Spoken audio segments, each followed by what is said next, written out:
Welcome back to Lead Genie.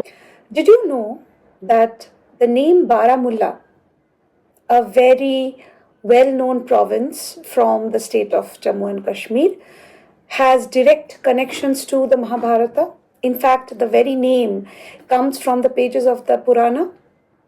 Well, if you are curious enough to know what that is all about, you are at the right place. You know, this is Lead Genie, and this is where we often meet and discuss certain interesting aspects, certain interesting episodes from the pages of our ancient literature and try to connect them with our modern realities. Well, this is the first time we meet in 2026, once again back at Lead Genie, and this time I've got a very interesting story to share with all of you. 2025 ended for me on a very happy note, all because we took a much awaited trip to Kashmir. Since childhood, I have always wanted to visit this amazing little piece of land situated right at the northern tip of the country and wanted to take a look up close personal to what really it had to offer.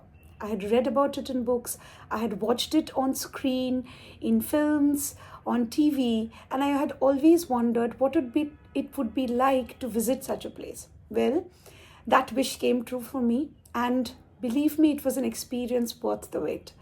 Every day that I spent through the length and breadth of that state made me, overwhelmed with awe as to the beauty and the extreme versatile natural conditions of that place. Of course, the trip started with Srinagar. We went through Gulmarg, Pahalgam, Sonmarg, etc.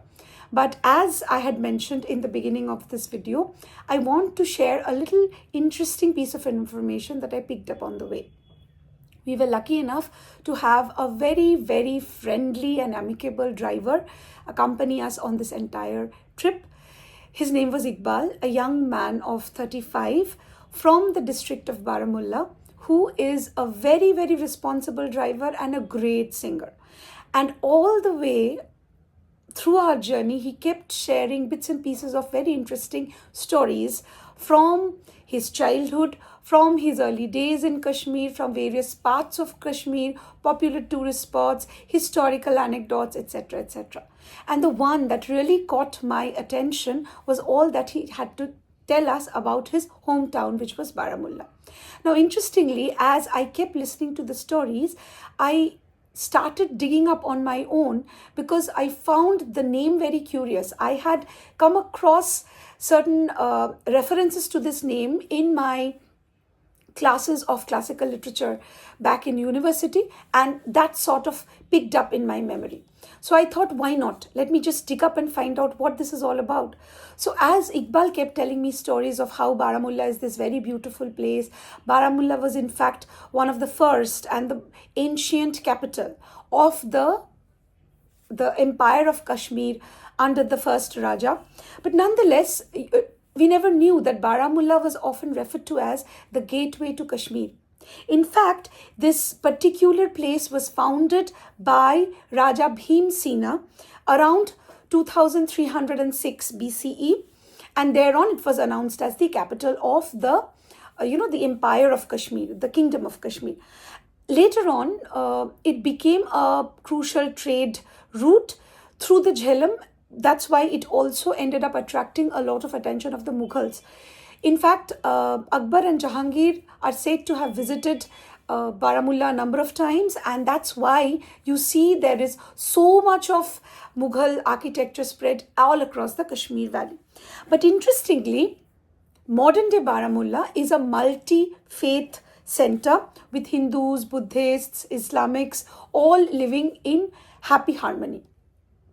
But the name Baramulla, have you ever wondered where this name originated from? The name Baramulla originates from two root Sanskrit words, Varaha and Mula. If you break down Baramulla into two parts, that's where the two words go, Varaha and Mula. Well, Varaha literally translates into boar, the wild hog, boar into Sanskrit, and Mula stands for the root or the molar teeth.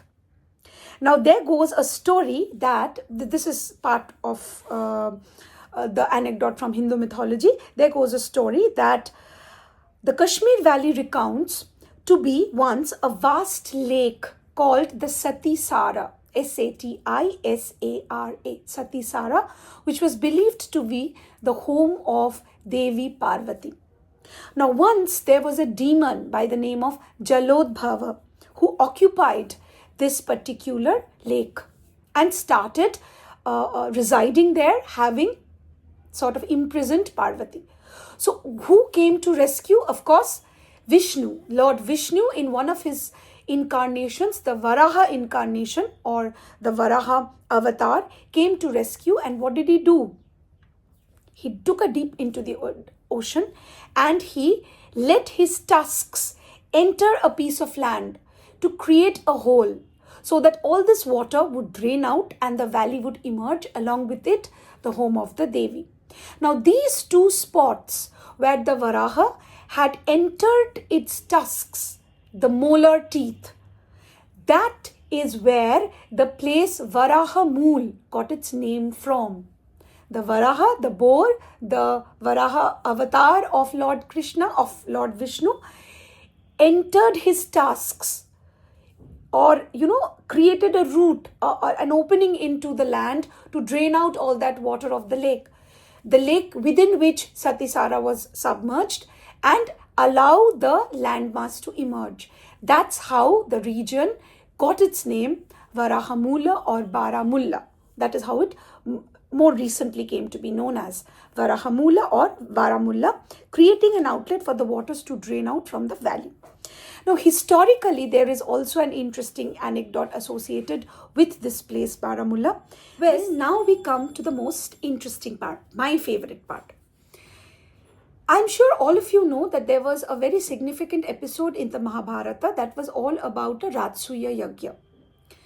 This was right after Yudhishthir and the Pandavas were given 3 villages of their choice by their uncle Dhritarashtra to build their kingdom, which was later named as Indraprastha.